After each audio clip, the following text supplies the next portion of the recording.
Hello అందరికీ ఈరోజు recipe వచ్చేసి వాల్నట్స్తో లడ్డు. పిల్లలు వాల్నట్స్ తినడానికి కాస్త ఇబ్బంది పెడుతూ ఉంటారు. ఈ విధంగా లడ్డు ట్రై చేసి చూడండి ఈసారి. ఆ లడ్డు కోసం వాల్నట్స్, బాదాం, కిస్మిస్ ఇవి మూడు వేసి కాస్త ఆయిల్ వేసి ఫ్రై చేసుకోండి.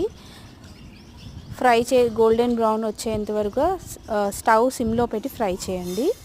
దాని తర్వాత అదే బౌల్లో నువ్వులను తీసుకోండి. నువ్వులు మన హెల్త్కి చాలా మంచిది, కాల్షియం రిచ్ ఫుడ్.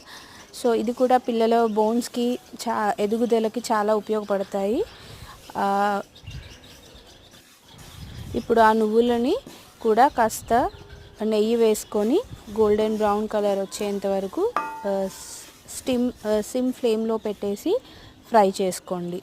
వీడియో లెంతీగా ఉన్నందువల్ల నేను పార్ట్ 2 నెక్స్ట్ వీడియోలో చేస్తున్నాను. Subscribe to my channel.